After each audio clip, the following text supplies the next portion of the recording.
Pessoal, olha só. A gente estava estudando gases na última aula, revisamos, né? P vezes V sobre T igual a P vezes V sobre T. Transformações gasosas. Vimos a origem da ideia da equação de Clapeyron, N número de mols, R constante universal dos gases perfeitos. Fizemos exemplos.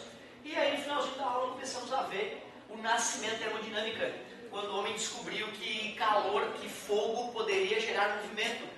E aí nós fomos desenvolvendo máquinas que poderiam converter energia térmica em energia mecânica, preferencialmente cinética, movimento.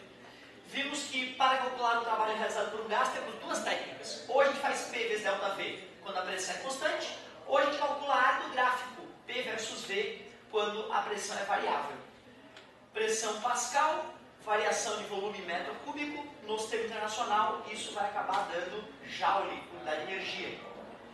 Quando os estudiosos da termodinâmica começaram a comparar quanto de calor eles jogavam para um gás e quanto de calor e quanta energia o gás devolvia na forma de expansão, eles viram que a conta não fechava. A cada 100 unidades de energia, apenas 5 eram devolvidas. Aí começaram a perceber que o gás ficava com 95 unidades de energia para si. Chamaram esta energia desaparecida de variação da energia interna do gás. Quanto eu entreguei para o gás menos o quanto ele me devolveu, é o quanto o safado me roubou.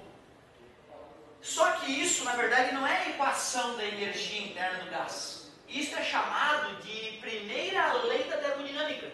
Na verdade, o que nós fizemos foi usar o princípio da conservação da energia. Para ser mais didático, embora a maioria dos materiais traga a primeira lei da termodinâmica desta forma, eu prefiro menos passar mais e dizer que o calor que eu arremesso para um gás, parte faz ele se expandir, que é o que eu desejo, que o motor realize trabalho para mim. Mas uma grande parte fica presa dentro do gás, variando a sua energia interna. Foi espantoso quando eu disse, né, 100 unidades, eu só aproveito 5%. Já foi pior. Hoje, não pensem que está muito melhor, tá? Hoje o motor de carro nos devolve no máximo 30% do combustível empregado. Ou seja, cada 100 reais que abastece teu carro no posto, vamos tirar o imposto, tá? Não estou falando de imposto. Estou falando, já descontou o imposto, descontou tudo. 100 reais de gasolina mesmo. Tu só aproveitaria 30 reais. Os outros 70 vão pelo grande descarga. Eu sempre fico deprimido quando eu vou no posto de gasolina. E é por isso que os teus filhos e teus netos, certamente, dirigirão carros elétricos. Porque o motor elétrico devolve até 98 reais dos 100 reais que botou nele. Portanto, os carros térmicos, os motores normais, estão fadados ao desaparecimento. Certo? Porque aproveita muito pouco a energia. Claro que quando tivermos petróleo para queimar, né, e as grandes indústrias estiverem interessadas em nos vender esse petróleo, qualquer outra forma de tecnologia vai ser suprimida até que justifique, né, tu permitir que as pessoas tenham carros elétricos. Não é falta de tecnologia, né? Se hoje não tem carro elétrico pelo mundo todo, é só motivos econômicos, obviamente, não é falta de tecnologia. A gente tem tecnologia. O primeiro carro do mundo foi elétrico, não sei se vocês sabem disso. Muito antes dos carros de combustão, já surgiu um carro elétrico, né, que era uma carrocinha, na verdade, mas era elétrico. E isso muito antes dos motores de combustão. Tu vê que loucura, né? O primeiro carro do mundo foi elétrico. Poucas pessoas sabem disso. Energia interna de um gás. Já que esse safado está roubando energia da gente, vamos descobrir aonde que ele está colocando essa energia. Ao estudar o gás, a galera percebeu que o gás é feito de moléculas, separadas umas das outras. E o que a temperatura mede? Mede o grau de agitação dessas moléculas. Quer dizer que quando um gás recebe calor, parte da energia faz ele ficar mais agitado. E depois de ter ficado mais agitado, é que ele bate no êmbolo, fazendo o êmbolo fazendo o pistão do motor subir. Então a galera percebeu que essa energia interna do gás era do tipo cinética. É a energia da vibração das moléculas. Então a energia interna do gás, na verdade, é a soma das energias cinéticas de todas as moléculas.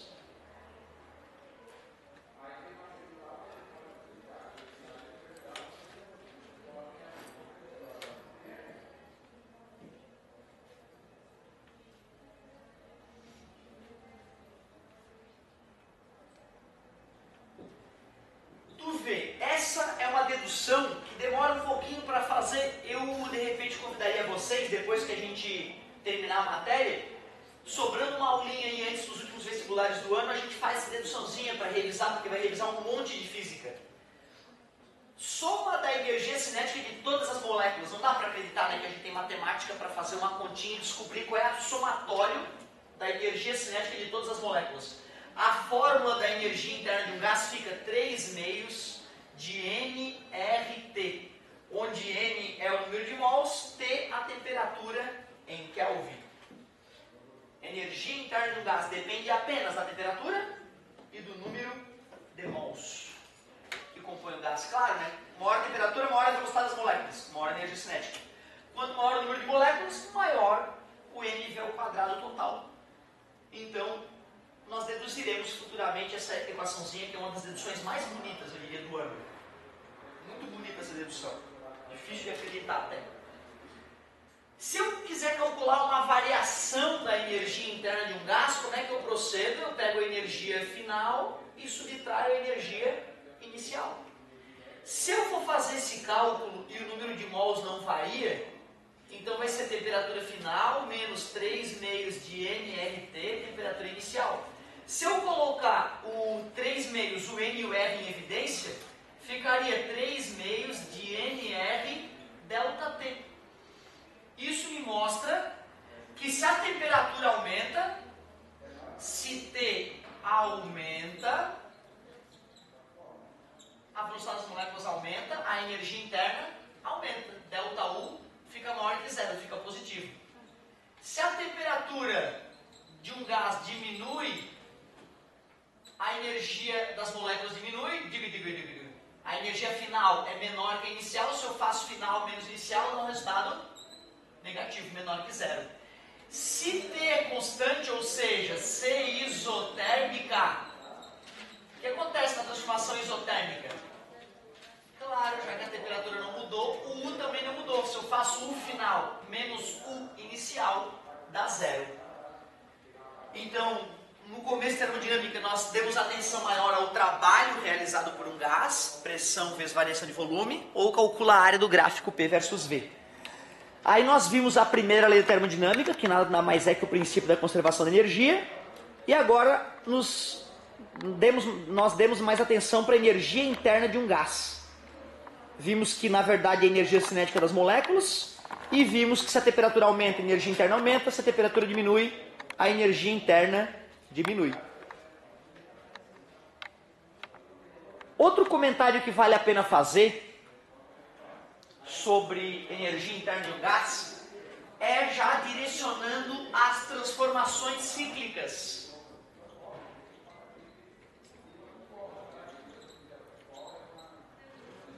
Transformações cíclicas.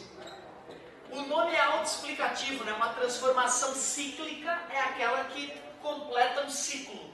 E o que é completar um ciclo? Completar um ciclo é voltar ao ponto de origem. Então um gás pode ir sofrendo transformações e voltar ao ponto de origem. Então ele completou um ciclo. Fiz um ciclo quadrado por frescura, poderia ser qualquer outro formato o ciclo. Vou fazer um ciclo no sentido horário, como eu já fiz, e vou representar um ciclo no sentido anti-horário. Só para a gente filosofar. Se eu saio desse ponto, se eu digo que esse ponto aqui é o início, faço uma expansão isobárica, faço uma redução de pressão isovolumétrica, faço uma redução de volume isobárica e faço uma compressão isocórica, chegando no início. Quer dizer que o fim foi igual ao início, completei o ciclo. Já que o início é igual ao fim, eu posso dizer que a temperatura inicial é igual à temperatura final. E nós vimos que o ΔU dá quanto? Zero. Cuidado, gente, dizer que numa transformação cíclica o ΔU é zero, não é dizer que o tempo todo foi isotérmico. É dizer que o início coincide com o fim. Então, se eu for analisar o ciclo como um todo, a energia interna não variou do início para o fim. Não quer dizer que ela não tenha sofrido mudanças ao longo do ciclo. ela pode ter aumentado e depois diminuído a energia interna, só que no final ela voltou do ponto onde partiu. Por isso, em toda transformação cíclica, no ciclo todo, isto ocorre. Mas ao longo do ciclo, o U pode variar. O que nós vimos? Como é que se calcula o trabalho realizado por um gás? Calcula a área do gráfico P versus V. E se a transformação for cíclica, que área eu calculo? A área de dentro, exatamente a área de dentro do ciclo. É isso que vai ser o trabalho. Pois não. Não, aí é que tá, tu vê, ó, o delta U foi 0. Mas, se ele recebeu o calor e o delta U foi 0, deve ter trabalho realizado no final das contas, né?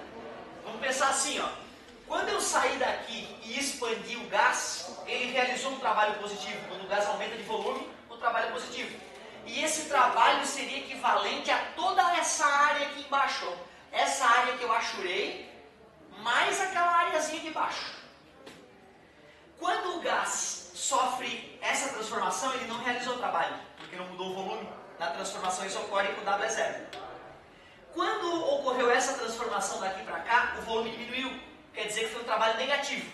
E esse trabalho negativo foi que nem a área azul achurada do gráfico. Quando eu completo o ciclo e volto ao ponto de partida, o delta U foi 0. Mas teve um trabalho positivo, que foi toda essa área até aí embaixo, e teve um trabalho negativo, que foi essa área azulzinha. Pegando o resultado positivo e subtraindo o resultado negativo, sobra essa parte achurada aqui no meio.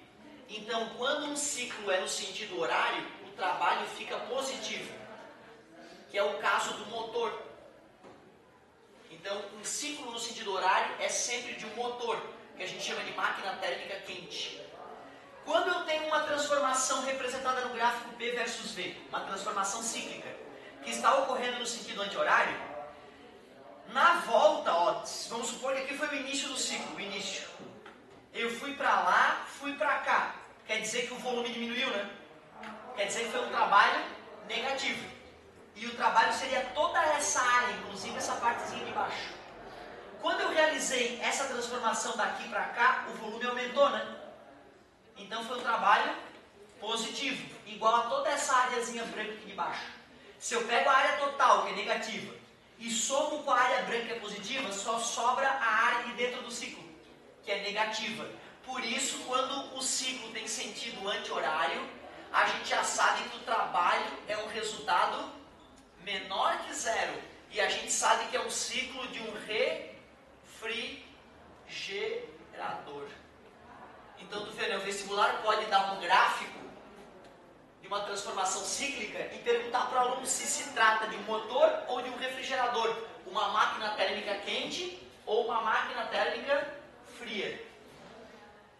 Na verdade, meu objetivo não era nem ter entrado tanto no assunto, eu queria te mostrar só que na transformação cíclica o delta U é 0 e que na transformação cíclica o trabalho é a área interna do gráfico.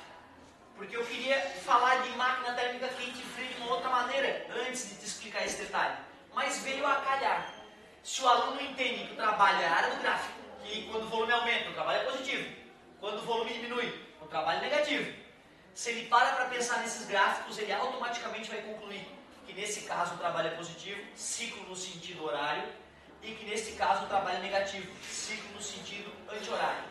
Para ficar mais claro o que é máquina térmica quente e máquina térmica fria, vamos estudar o fluxo de energia numa máquina térmica.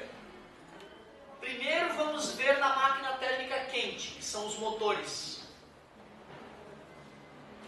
Depois vamos ver como é que é o fluxo de energia em uma máquina térmica fria, que é o refrigerador.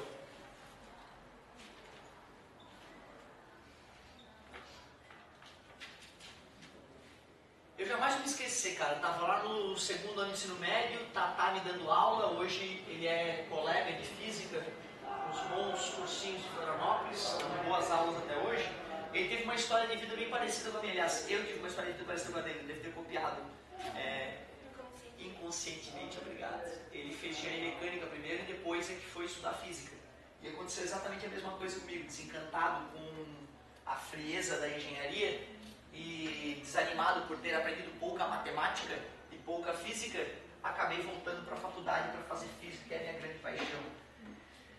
E aí eu lembro que ele desenhou assim, ele desenhou a máquina como se fosse um quadrado e desenhou duas meia-luas assim. Uma ele disse que era a fonte quente e o outro ele disse que era a fonte fria. Eu até achava que ia entender como é que os motores funcionavam, que eu ia sair fabricando motores depois da aula, mas não. É uma aula bem básica, eu só quero te mostrar da onde para onde a energia vai. Quando eu tenho uma máquina térmica quente, um motor, qual é o meu objetivo? Realizar o trabalho, fazer o gás se expandir para, através do mecanismo, girar uma roda, girar uma esteira, quebrar pedra, realizar o movimento. Como é que eu vou fazer isso acontecer?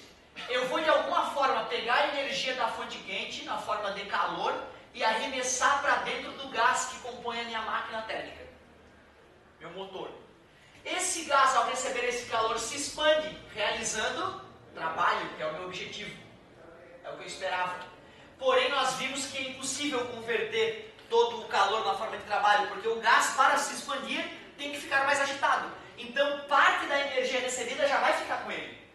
Só que, já que eu não consegui transformar todo o calor em trabalho, esse excesso de calor eu tenho que jogar fora para algum lugar. Senão a minha máquina começa a esquentar e explode, derrete, funde.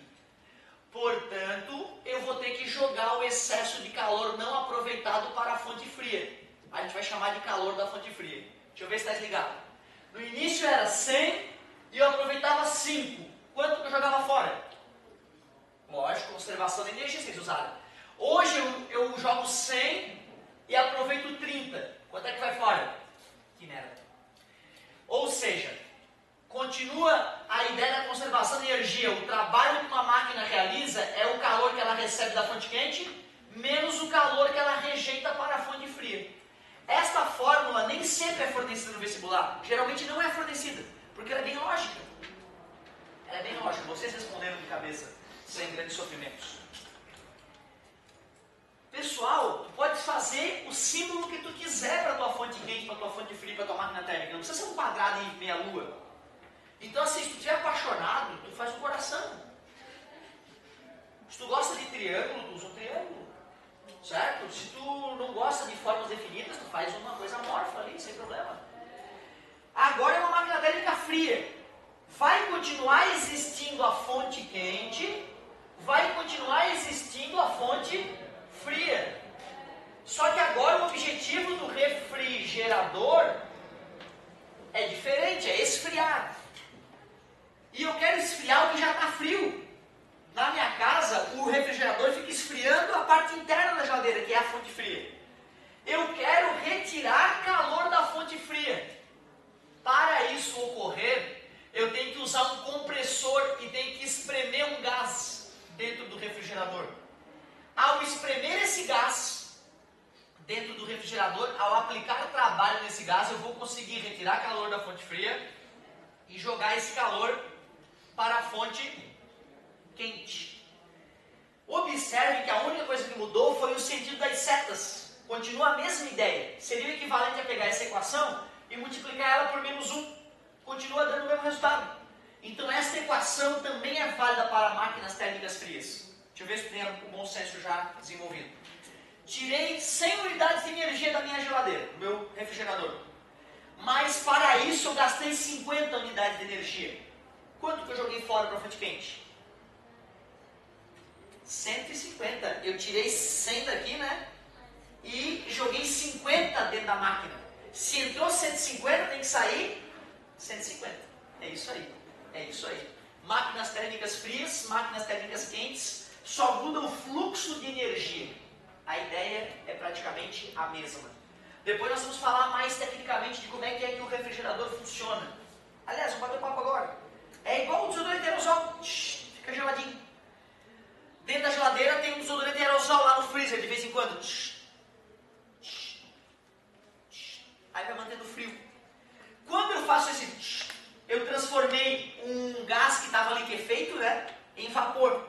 Ir do estado líquido para o estado gasoso é uma reação endotérmica. rouba energia do meio. Aí esse gás, esse líquido foi, né, vaporizado dentro do freezer, ficou geladinho, e aí esse vapor é jogado para trás da geladeira através de um compressor e espremido lá atrás da geladeira. Quando ele é espremido, ele volta para o estado líquido. E ir do estado gasoso para o estado líquido é uma reação exotérmica, por isso que atrás da geladeira fica quente. Eu estou empurrando o calor, espremendo o gás, ficando líquido, eu estou empurrando o calor para o ambiente. Por isso que atrás da geladeira fica quente. É a fonte quente recebendo o calor. Então tu vê, né, cara? Eu espremo um gás para ele ficar líquido de novo, liberar o calor para o ambiente e depois eu jogo ele para dentro da geladeira e boto numa válvula redutora de pressão dentro da geladeira. E assim continua o ciclo. Cara, como eu disse a vocês no começo da aula, uma hora, o grande problema da termodinâmica era a quantidade de combustível que as máquinas gastavam. No começo era lenha, carvão, máquinas térmicas a vapor. Assim, as pessoas poderosas que estavam pagando os engenheiros para projetar máquinas térmicas começaram a pressionar. Olha, cara, o fulano lá fez uma máquina que gasta 50% a menos de carvão. Se tu não melhorar uma máquina, eu não vou mais comprar de ti, eu vou comprar só do cara. Tuas máquinas são muito boas, mas gastam muita lenha, muito carvão. Começou uma luta para melhorar o rendimento das máquinas térmicas. Rendimento. Como é que se calcula o rendimento de uma aplicação financeira nas nossas vidas? Na verdade, eu digo para a gurizada que rendimento de uma aplicação financeira é lucro sobre investimento. Isso é que é rendimento, que nós vamos usar essa letra grega ni. Lucro sobre investimento. É o Nzinho dos gregos. Se eu ganhei $1 milhão na bolsa de valores em um mês, dando cliques no mouse, eu pergunto para ti, foi um lucro, foi um rendimento alto ou baixo?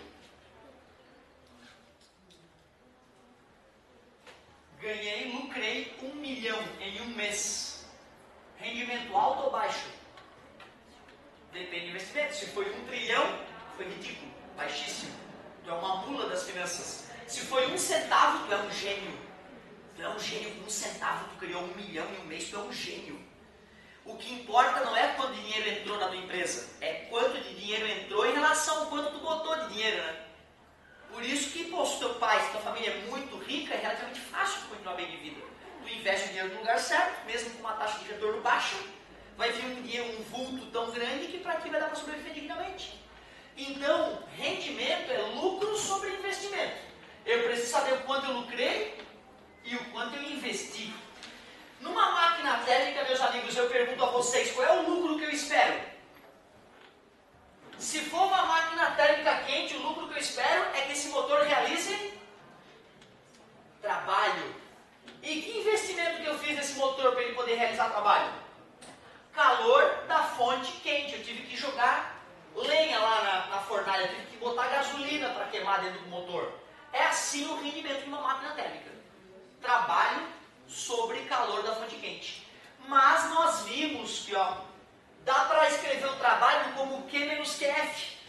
Se eu substituo o trabalho como Q menos QF, se eu faço um algebrismo bobo aí, dá para reescrever essa fórmula como 1 menos calor da fonte fria sobre o calor da fonte quente.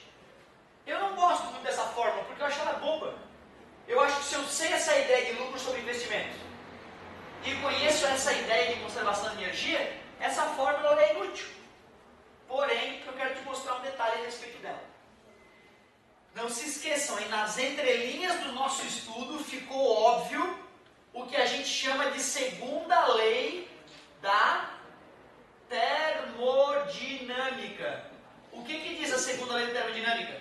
O rendimento de uma máquina térmica jamais será igual a 1. Vai ser sempre menor que 1, vai ser sempre menor que 100%. Por quê? Porque quando eu jogo calor para um gás, antes dele se expandir, ele tem que ficar agitado. As moléculas têm que ganhar energia. Portanto, eu nunca conseguirei transformar todo o calor em trabalho. Uma parte desse calor fica dentro do gás. Então, obviamente, isso é uma coisa inviolável. O rendimento de uma máquina térmica é sempre inferior a 1, inferior a 100%. tu vê, né, cara, eu posso enunciar essa segunda termodinâmica de N maneiras diferentes. Eu posso falar isso, por exemplo, dizendo que o calor que uma máquina térmica recebe é parcialmente convertido em trabalho. Falei isso nas entrelinhas. Ou, toda máquina térmica opera entre uma fonte quente e uma fonte fria. Já estou dizendo aquilo ali também, porque se eu falo da fonte quente e da fonte fria, eu estou dizendo que vem energia da fonte quente, mas jogo energia fora para a fonte fria. Ao jogar energia fora, meu rendimento já não é 100%.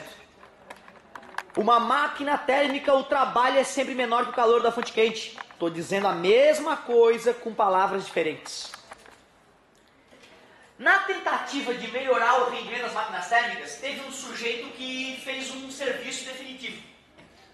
Um francês foda, chamado Sadi Carnot, escreveu um livro lá, antes de 1800, 1700 e cacetada, escreveu um livro que era intitulado Filosofia sobre a potência motriz do fogo. Filosofia sobre a potência motriz do fogo.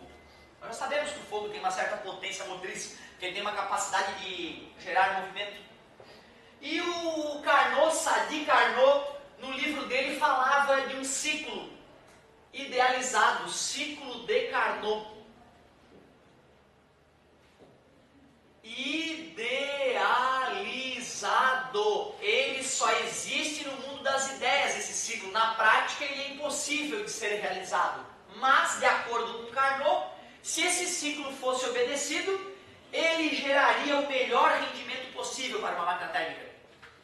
Carnot dizia o seguinte: se quisermos aproveitar ao máximo a energia térmica jogada para um gás, nós temos que executar o seguinte ciclo de transformações no gás. Seria muito legal também tu conseguir desenhar um ciclo de Carnot por conta própria futuramente. A dica é simples, ó. Primeiro tu vai lá e desenha duas isotermas. Isoterma é aquela hipérbole equilátera que eu esbocei rapidamente para vocês na transformação isotérmica. Também é bom vocês saberem que a pontilhada de cima é uma isoterma com uma temperatura maior do que a pontilhada de baixo. Portanto, essa aqui seria a temperatura da fonte quente e essa linha representaria a temperatura da fonte fria. No que consiste o ciclo de Carnot?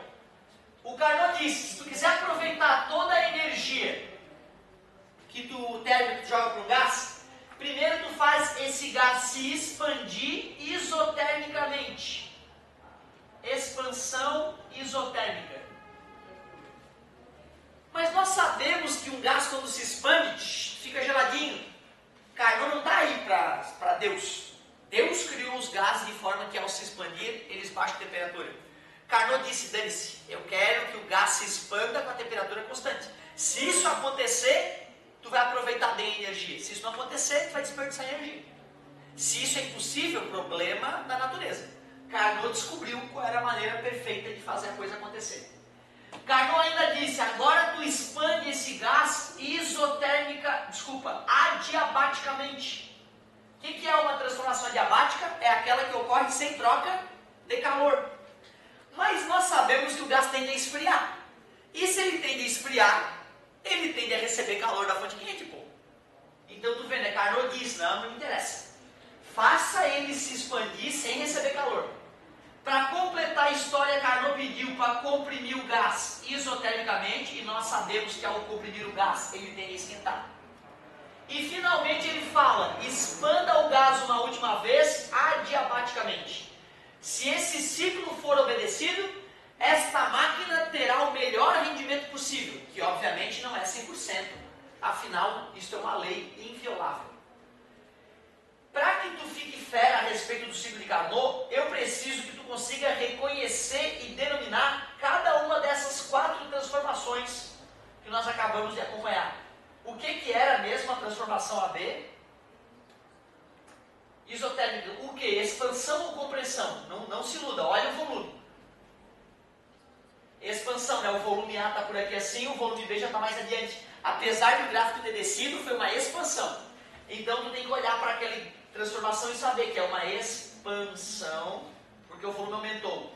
Isotérmica, porque a temperatura não mudou, porque ocorreu em cima de uma isoterma. O que é a transformação BC, por favor, meus amigos? Continua uma expansão. De que tipo? Adiabática. O que significa adiabática? Sem troca de calor. Anota ali se for preciso. Q igual a 0. Adiabática. De C para D. O que aconteceu de C para D? Aqui. Compressão, né? O volume diminui. Então a gente chama de compressão em cima de uma isoterma, né? Isotérmica. Para finalizar, mais uma vez o volume diminuiu, apesar do gráfico ter subido. Continua uma compressão, só que agora é adiabática mais uma vez. Adiabática. Então tu vê, cara, na verdade, tu precisa saber que o ciclo de Carnot é idealizado, que na prática ele é impossível de ser praticado. Tens que saber que ele é a melhor maneira de aproveitar a energia térmica de um gás, mas isso não significa rendimento 100%. Então tem questão de falar, já que o ciclo de Carnot é idealizado e ele é o melhor de todos, é 100% de rendimento. Mentira. O ciclo de Carnot viola a segunda termodinâmica. Mentira. Ele simplesmente é impraticável. Seria legal de conseguir reconhecer as transformações. Questão mais terrível, de repente, uma discursiva, né? Esboce o ciclo de Carnot, comentando cada uma das transformações, citando. Porra, aí o cara tem que ter, né, o bom senso de fazer duas isotermas e lembrar de conectar as isotermas suavemente, realizando a transformação diabática. Seria legal, né? Passa uma semana, será que eu consigo fazer o ciclo de Carnot? Deixa eu ver se eu lembro. Pega um guardanapo lá no boteco da esquina ali, tenta, e depois chega em casa e compara. Puta, errei. E aí vai lá e corrige o teu errinho. É uma maneira legal. Último comentário. Uma máquina que obedeça ao ciclo de Carnot, o seu rendimento depende exclusivamente da temperatura da fonte fria e da temperatura da fonte quente. E nada mais. Não importa se ela é turbina, se ela é de cilindro, se são 6 cilindros, se é NV sem linha, se usa hélio, se usa metano, se usa gasolina, nitrogênio, não importa. Se uma máquina obedece ao ciclo de Carnot, basta conhecer a temperatura da fonte fria e a temperatura da fonte quente, joga na fórmula e acha o rendimento. Quanto mais fria a fonte fria, quanto mais quente a fonte quente, melhor é o rendimento de uma máquina de Carnot. Valeu, galerinha! Muito obrigado pela paciência e pela atenção. Seria legal vocês arriscarem o que vocês tiverem à disposição de vocês em termodinâmica. Ó, o colega está já detonando a página 230, gostei de ver. E me trazer dúvidas na aula que vem, a gente avança mais um pouquinho, já finalizando para os finalmente. Valeu, pessoal. Obrigado pela paciência.